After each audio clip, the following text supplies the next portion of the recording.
Hello everyone, thank you for joining me. Today we're going to be discussing the Unicorn Evaluation module.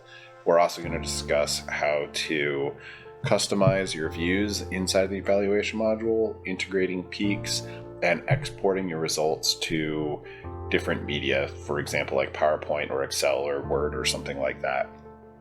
So to start, you're going to need to figure out how to find the evaluation module.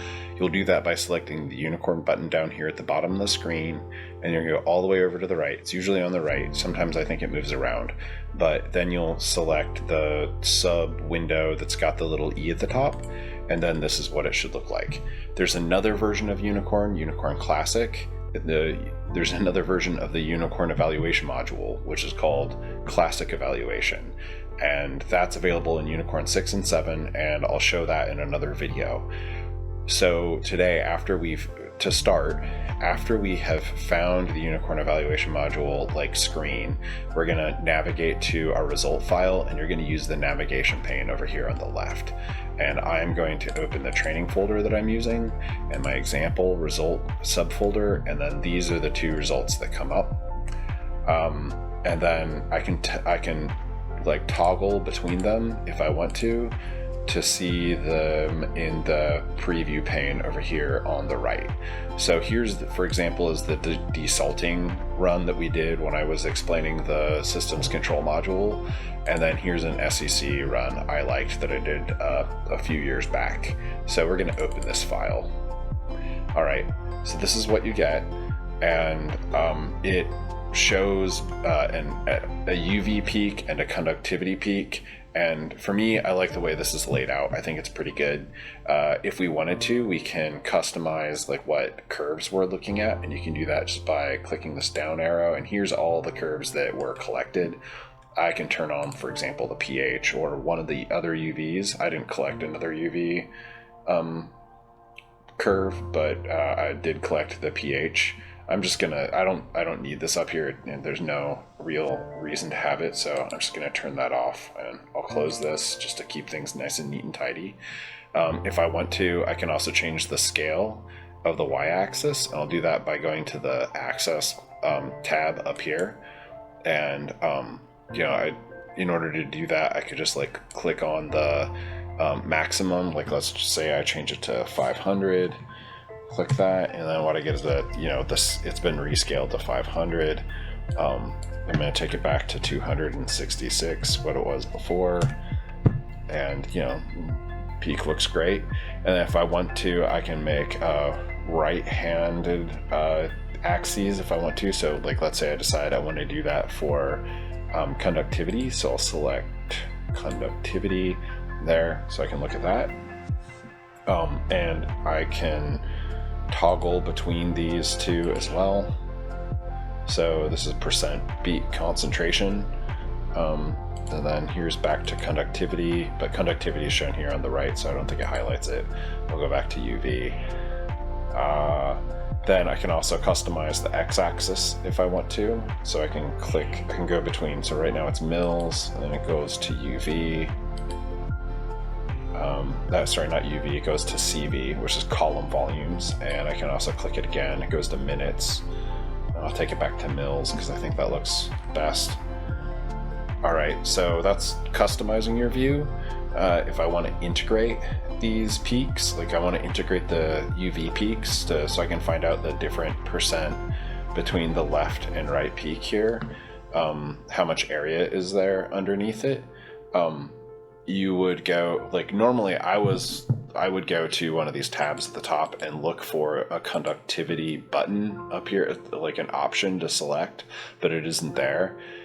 So where it is actually is, I think it's kind of sneaky, is it's over here in these function buttons over here. So I could, if I wanted to integrate the curve for conductivity, but here I'll just select UV, click that.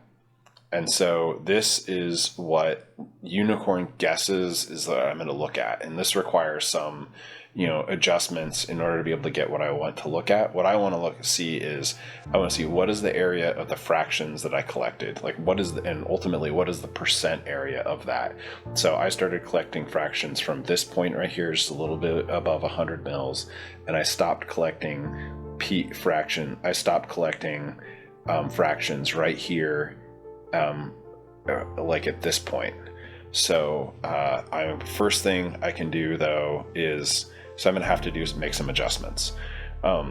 So the first thing is like the baseline drawing. And so the baseline is calculated based on these markers here to the left and to the right. And I can scroll them back and forth.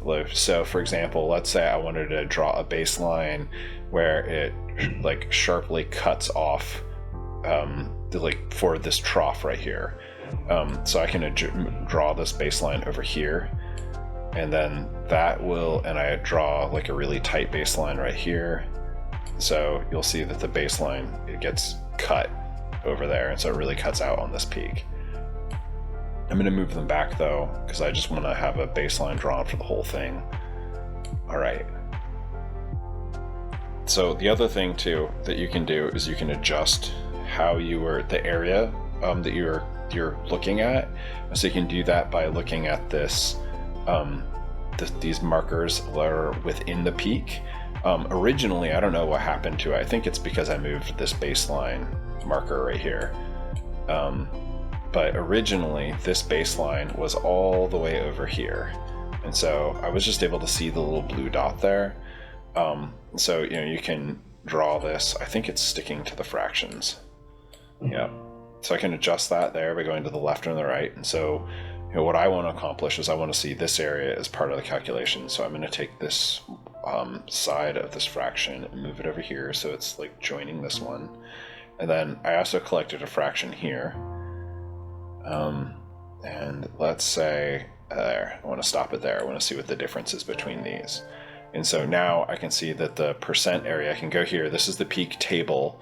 This tells me about the two different peaks that I collected, peak A and peak B. And here's the percent area column. I can see that the peak A is 56% and peak B is 43%. But you'll notice that this calculation doesn't include the part of the peaks that are on the far left and the far right. So you can, adjust these. You should be able to adjust these further if you want to include that. I don't know why it's jumping around like that. It wasn't before when I was practicing this. So I know you can at least do that. All right, so let's say I'm satisfied with this view and I want to export this. How you do that is you just go to Home tab and you click on Presentation, and that copies the view that you're looking at. And then you just go to the program you want to export it to. I'm going to export it to PowerPoint. So I'm just going to go, so we copied it earlier, and I'm just going to do Control V. I think this looks great. I've been working with this program for a long time, and I wish from the start I could have been able to create views like this. So I guess that's it for today. Thank you very much. If you guys have any ideas for other tutorial videos I could do, please let me know in the comments below.